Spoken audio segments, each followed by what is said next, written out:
Hello, Jamie here with Midnight Joe. Today I'm going to show you how I make my silver state quarter rings.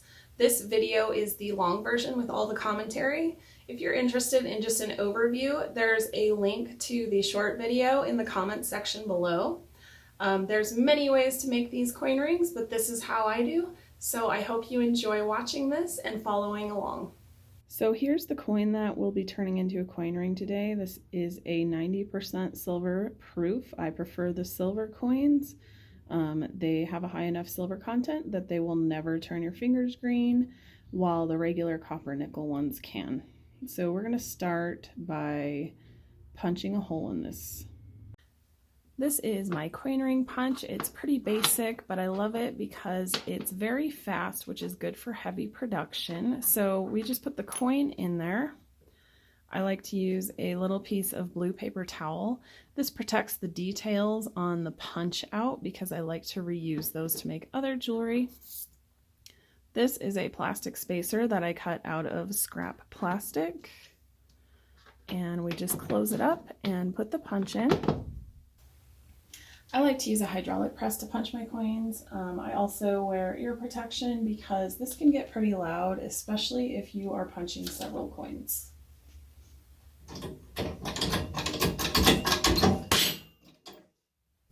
Once the coin is punched, you have to remove the punch from this housing. This is just a plastic block with a hole in it to catch the punch. And then I use this, it's like a 1/4 inch drive handle, and just hammer it out of there. Once the coin is punched, there is a burr left on this edge, and we need to remove that. I use a deburr countersink bit and a cordless drill. Since the coin is silver, I also like to collect the shavings. I always wear a glove when I do this to protect my fingers. And just rock it back and forth. Oops. And I do both sides.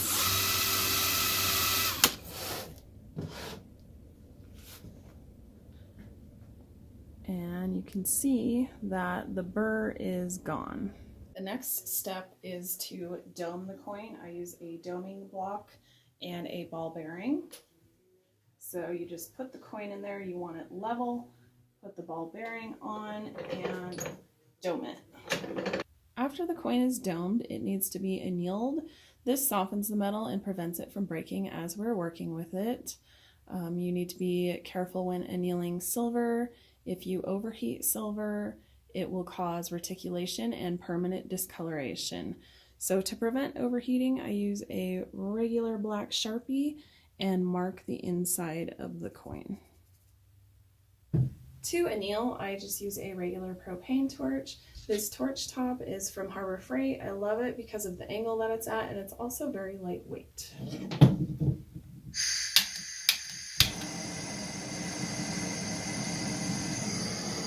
So as you're heating the metal, you need to pull the torch away every now and then and keep an eye on that Sharpie mark.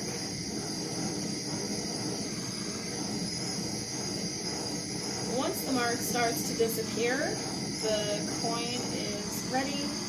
I just quench it with regular water. Okay, the next step is to sand this open edge. Going forward, I sand this edge in between every step. This prevents the coin from cracking or breaking. I also always wear a mask when I'm sanding.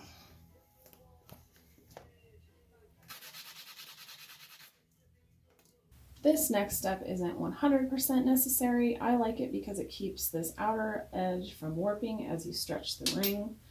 I'm going to use this die and cone. I like to use the die because the cone fits right in there. I'm going to make sure everything is lined up. I like to put coconut oil on the cone and then put the coin on there.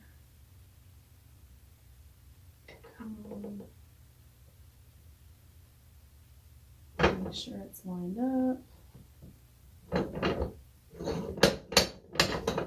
And press.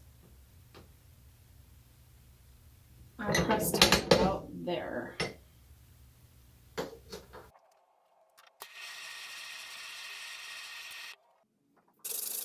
The next step is to stretch this on the ring stretcher.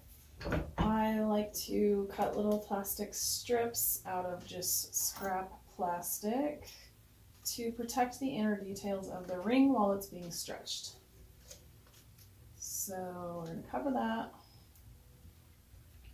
And we are going for 2 sizes above the ring that we want. So if we want a size 8, we want to stretch this to a size 10.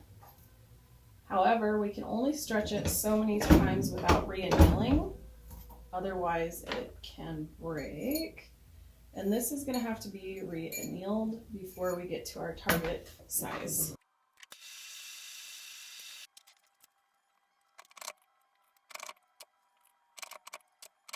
The next step is reducing this in size to get to the size that we want. I size my coin rings a quarter of a size smaller at this step, and I will show you why.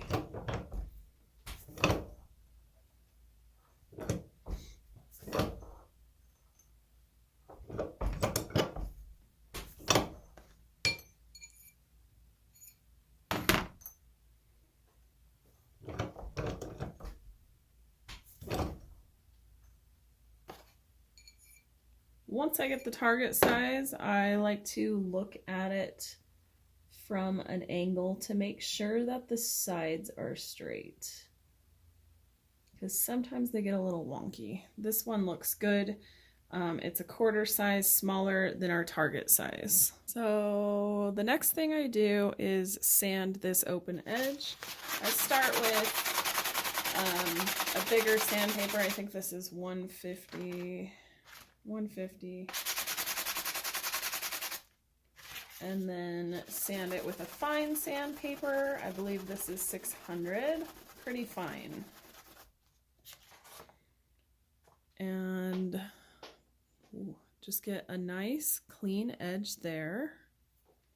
Here's the reason that I size it to a quarter size smaller than I need, because I'm going to do fine sizing with this Burr tool on this inner edge. This also makes the ring more comfortable to wear. So we're going to take off about a quarter of a size here.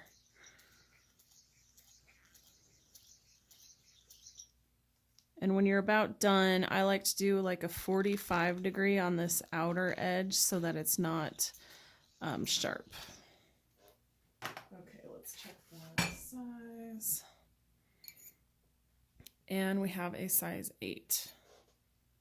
The next thing I do is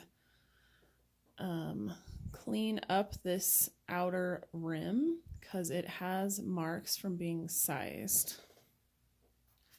I get these from Rio. I believe that they're a 600 grit. And I just clean up that edge, make a nice clean look.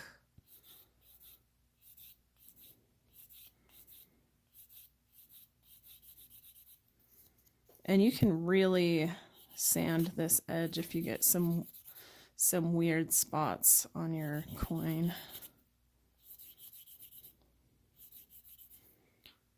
And then I also clean up this bottom edge.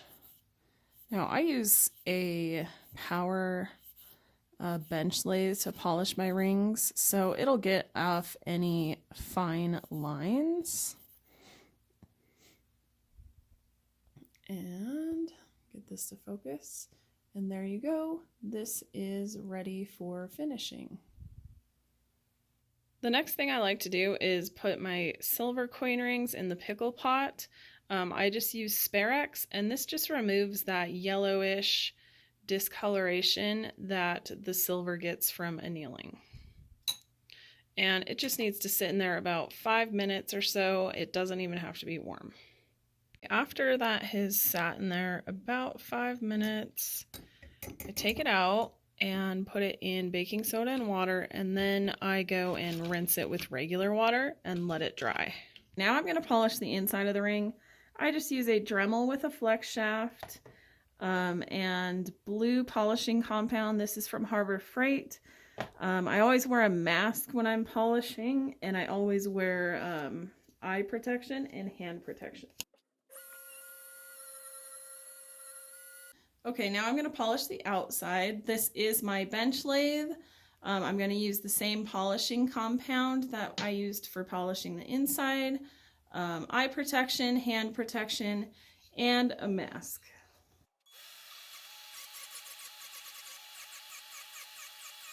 After I polish the ring with the bench lathe, I like to hand polish it. This is just a jewelry polishing cloth. You can get these at any department store in the jewelry section. If this was going to be a polished finish ring, I would say this is all done and ready, but I am going to add the antique patina to this, so stay tuned. The next step is to wash the ring really well. I wash it with Dawn dish soap. You want to wear gloves because we don't want to get the oils from our fingers back on the ring. And we also need to rinse it very well. Make sure you get all of the soap off.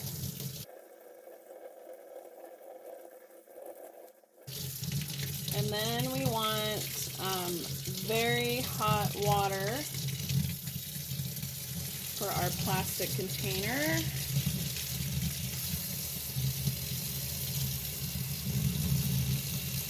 So we're going to put really hot water in here, just enough to cover the rings. Now I'm going to mix up some of this liver of sulfur gel with the hot water. I always wear a mask when working with liver of sulfur. It's toxic and you don't want to breathe in these fumes. It also smells like sulfur per the name. Okay, so I'm going to drop the ring in there. And I kind of jolt it to get rid of any bubbles.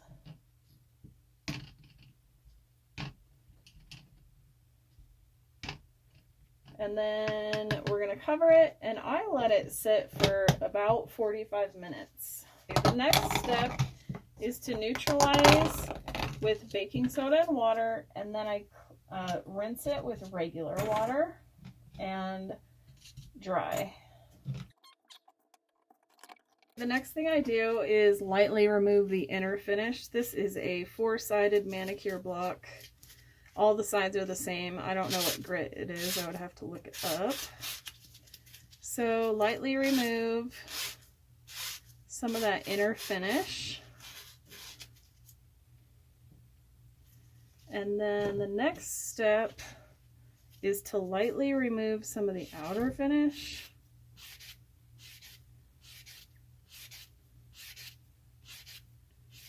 And then in between, I like to add a coat of Renaissance wax.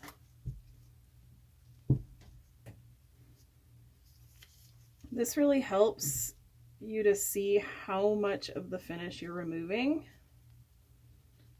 Okay.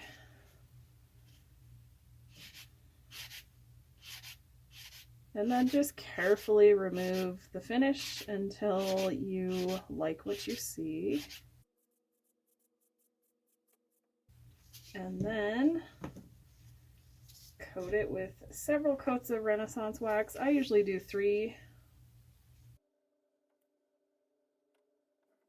And we have a ring. Okay, here's a closer look at the finished ring. If you enjoyed that video, please like and comment. I also plan on doing some videos on small business e-commerce success. So if you want to see more behind the scenes or some business tips, please hit that subscribe button and you'll get notifications whenever I upload a new video.